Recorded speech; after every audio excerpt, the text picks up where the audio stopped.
آج کی ڈیٹ میں بھی اگر کوئی کسی صحابی کو اپنے علم کی بنیاد پہ کافر بھی ڈکلیئر کر دے،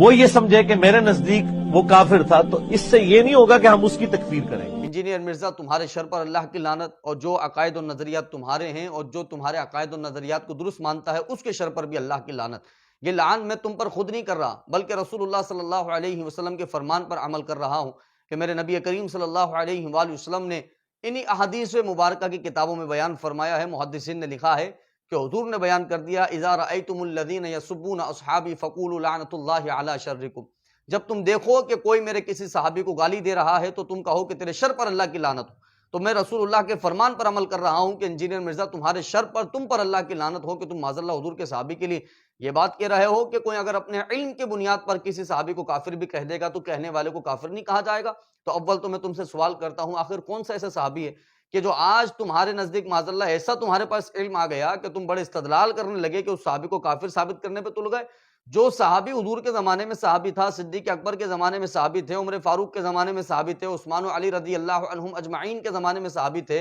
امام اعظم کے زمانے میں، امام شافعی کے زمانے میں، تمام اکابرین کے زمانے میں وہ صحابی رہے۔ آج آخر سے کیا ہو گیا کہ ایسا کون سا علم تمہارے پاس آ گیا یا تمہارے چاہنے والوں کے پاس آ گیا کہ وہ اپنے جاہل علم کی وجہ سے استدلال کر کے معاذ اللہ کسی صحابی کو کافر ثابت کر رہے ہیں؟ تو جب صحابی کو حضور کے زمانے، تمام خلفائے راشدین کے زمانے میں صحابی مان لیا ہے تو وہ قیامت تک صحابی ہیں، اور وہ صحابی ہیں کہ جن کے بارے میں اللہ رب العزت فرما رہا ہے اولئک هم المؤمنون حقا، ان تمام کا ایمان بالکل پختہ ہے، ان کے ایمان کی گواہی خود اللہ دے رہا ہے۔ اور وہ صحابی کے جن کے لیے اللہ فرمائے وَكُلًّا وَعَدَ اللَّهُ الْحُسْنَى، وہ تمام کے تمام جنتی ہیں۔ وہ صحابی کے جن کے لیے اللہ فرمائے وَالسَّابِقُونَ الْأَوَّلُونَ مِنَ الْمُهَاجِرِينَ وَالْأَنصَارِ وَالَّذِينَ اتَّبَعُوهُم بِإِحْسَانٍ رَضِيَ اللَّهُ عَنْهُمْ وَرَضُوا عَنْهُ وَأَعَدَّ لَهُمْ جَنَّاتٍ تَجْرِي تَحْتَهَا الْأَنْهَارُ خَالِدِينَ فِيهَا أَبَدًا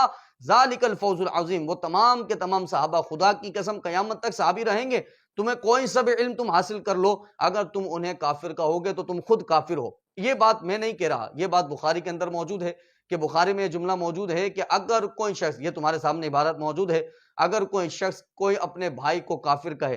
تو اب ان دونوں میں سے کسی ایک کی طرف کفر لوٹے گا۔ یعنی یہاں پہ بات یہ ہے کہ اگر جس کو تم نے کافر کہا ہے، اگر وہ واقعی کافر نہیں تھا اور تم نے اسے جان بوجھ کر کافر کہا اپنے جاہل علم کی وجہ سے، اپنی جہالت کی وجہ سے، تو تم خود کافر ہو۔ تمہارا یہ کہنا کہ کہنے والا کافر نہیں ہوگا، کیسے کہنے والا کافر نہیں ہوگا؟ بخاری کے اندر جملہ موجود ہے، کہنے والا بالکل کافر ہوگا۔ اور علامہ بدر الدین عینی رحمۃ اللہ تعالی علیہ نے بالکل واضح طور پر عمدۃ القاری میں عبارت لکھی ہے۔ آپ نے بیان فرمایا کہ اگر کہنے والا جھوٹا ہے وَإِن كَاذِبًا، اگر کہنے والا جھوٹا ہے تو یہ کافر پھر قائل ہوگا، بولنے والا ہوگا۔ جس نے کافر کہا وہ خود کافر ہو جائے گا اگر وہ جھوٹا ہے۔ اور یقیناً اگر تم اس طرح کے عقائد و نظریات رکھتے ہو صحابہ کے لیے تو تم جھوٹے ہو، کیونکہ صحابہ کرام علیہم رضوان کا ایمان ثابت ہے۔ صحابہ کے ایمان کے لیے ذرا بھی ردی برابر کوئی شک نہیں، الحمدللہ ثم الحمدللہ۔ تو یہ عقیدہ اور یہ نظریہ لوگوں میں بیان کرنا اور اتنی جہالت کے ساتھ بیان کرنا، معاذ اللہ کہ کہنے والا بھی کافر نہیں ہوگا، بالکل کافر ہوگا، کیونکہ ہم نے یہ عقیدہ بخاری سے پڑھا ہے۔